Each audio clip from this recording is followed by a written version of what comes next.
দান করতে করতে যা আছে সব ফতুর করে ফেলাবেন, এটা কিন্তু ইসলাম চায় না। আপনার সন্তান সন্ততিকে বঞ্চিত করে, স্ত্রী পুত্রকে বঞ্চিত করে সমানে দান করবেন, ঘরে না খায়া থাকবেন, এই অবস্থা যেন না হয়। খরচ করবেন কি? আল্লাহ পাক বলছেন ওয়ায়াসআলুনাকা মাযা ইউনফিকুনা কুলিল আফওয়া। নবী আপনাকে প্রশ্ন করা হয় কি খরচ করব, আপনি বলুন প্রয়োজনের অতিরিক্ত জিনিস যেটা আছে সেটাই আল্লাহর জন্য খরচ করে দাও। তোমার প্রয়োজন যখন মিটে গেছে, ব্যাংকের মধ্যে অসংখ্য টাকা জমা রাখা খালি গুনতেছে বসে বসে, তা না করে অভাবগ্রস্ত মানুষদের প্রয়োজন মিটাও। খরচ করার ভিতরে আর খরচ না করার ভিতরে ভারসাম্য রক্ষা করতে হবে। ولا تجعل يدك مغلولة إلى عنقك ولا تبسطها كل البسط فتقعد ملوما محسورا। তোমাদের দানের হাত গুটায় একেবারে গলার সাথে বেঁধে রেখো না, আবার এমন বেশি ছেড়েও দিও না, কারণ এর ফলে তোমাকে অনুতপ্ত হওয়া লাগতে পারে, কার্পণ্যতাও না হয় আর দ্বিতীয় জমের মতো দিয়ে সব ফতুরু না হয়ে যাও। দুটোর মধ্যে ব্যালেন্স হতে হবে। আর 8 নম্বরে কথা হচ্ছে এই যে এই দানের উপযুক্ত কারা। আপনি তো যাকাত দিবেন কাদেরে, সে কথা আল্লাহ বলে দিয়েছেন, আগে বলা হয়েছে না?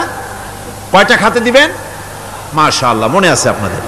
আর এমনি সাধারণ দান সাদকা কাদেরকে দিবেন, উপযুক্ত পাত্র কারা, তার একটা লিস্ট আল্লাহ দিচ্ছেন।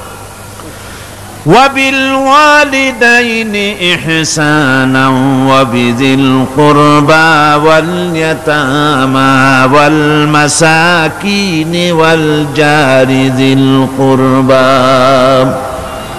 নিজের পিতামাতা, নিকট আত্মীয়, ইয়াতিম, মিসকিন এবং আত্মীয় প্রতিবেশী তাদেরকে দিবে। আমি কিন্তু এখন যাকাতের কথা বলছি না, মা বাপকে যাকাত দেওয়া যাবে না। এটা হচ্ছে দান, সহযোগিতা করা, ইহসান করা।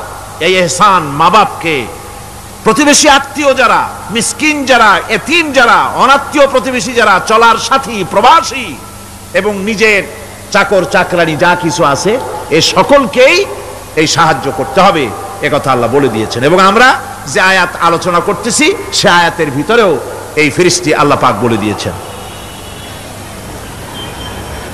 আল্লাহর রাস্তায় যারা দান করবে তাদের সম্পর্কে আল্লাহ বলছেন এখন, মাসালুল লাযীনা ইউনফিকুনা আমওয়ালাহুম ফি সাবিলিল্লাহি কামাসালি হাব্বা। আল্লাহর রাস্তায় খরচ করা এর দৃষ্টান্ত হলো একটা দানার মতো, যেই দানাটা থেকে 7টা ডাল বেরিয়ে গেল।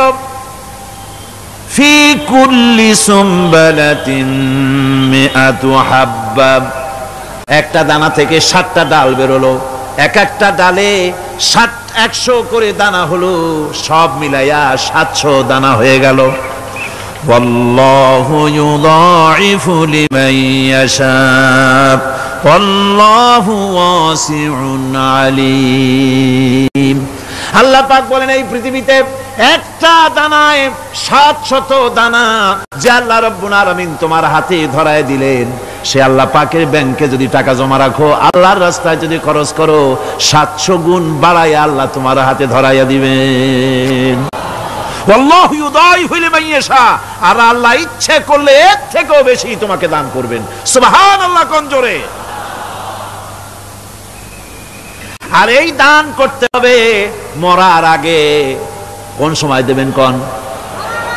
আমার দেশে বহু মুসলমান আছে যারা বলে হুজুর আসি আপনাদের পিছনে, যা বলেন আসি, জীবন দিয়া দেব। এরা খুব চালাক, জীবন দিতে চায়, মাল দিতে চায় না। আল্লাহ তো আগে জীবন চায় নাই, আল্লাহ আগে কি চেয়েছেন? কোন আল্লাহ আগে কি চেয়েছেন?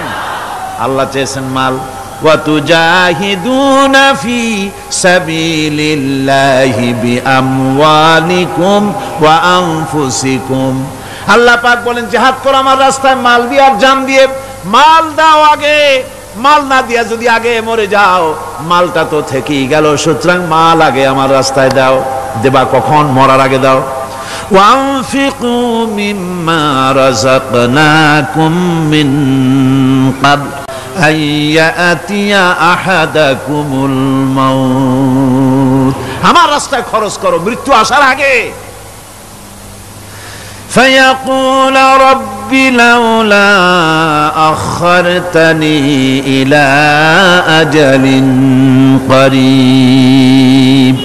যদি মরার আগে না দাও, মৃত্যুর সময়, মৃত্যু যখন এসে গেল সেই সময় যদি বলো, অনুশোচনা যদি করো, আহারে যদি আমি সময় পাইতাম, একটু খানিক যদি সময় দিতে আল্লাহ, একটু সময় আমারে যদি দাও, ফাসাদদাকা ওয়া আকুম মিনাস সলিহিন, দান সদকা করব, সব আল্লাহর রাস্তায় দিয়ে দেব, আর আমি সালেহ বান্দাদের মধ্যে শামিল হয়ে যাব। আল্লাহ একটু সময় আমারে দাও। আল্লাহ পাক বলছেন, ওয়ালা ইউআখিরাল্লাহু নাফসান ইযা জাআ আজালুহা আল্লাহু খাবীরুম বিমা তা'মালুন। মৃত্যুর নির্ধারিত সময় আসলে এক সেকেন্ড আগে পাশে করা হবে না। সুতরাং মৃত্যুর আগে খরচ করো। আপনি মনে করবেন যে আপনি মরে গেলে পরে আপনার ছেলে মেয়ে আপনার জন্য করবে, খরচ করবে। হ্যাঁ করবে ঠিক, মরার পরে কুলখানির পরে 40, তারপরে শেষ, এরপর আর করবে না। আপনার ছেলে মেয়ে যে আপনার জন্য করবে তার প্রমাণ তো আপনি নিজে। আপনি আপনার ছেলের মেয়ের জন্য কি করেছেন, আপনার মা বাবার জন্য কি করছেন? আপনার মা বাবার জন্য যদি আপনি কিছু না করে থাকেন, আপনার ছেলে মেয়ে আপনার জন্য করবে না। সুতরাং নিজের কাজ নিজে করেন। আপনার পিঠ যদি চুলকায়, আর নাতিরে যদি বলেন নাতি পিঠটা চুলকায় দাও, সে যে জায়গায় চুলকাবে আপনি করবেন উত্তর দিকে, সেই উত্তর দিকে, দক্ষিণ দিকে, উপরে, নিচে, পিঠে, পাছার কাছে, যে জায়গায় আঙ্গুল দেবে আপনি করবেন ওখানে না, আবার আরেকটু উপরে দাও, আরেকটু পাশে দাও, জায়গা মতো পড়বেই না। আর কষ্ট করে নিজের হাতটা যদি পৌঁছাইতে পারেন জায়গা মতো পড়ে, একবার চুলকানি মারলেই চুলকানি শেষ।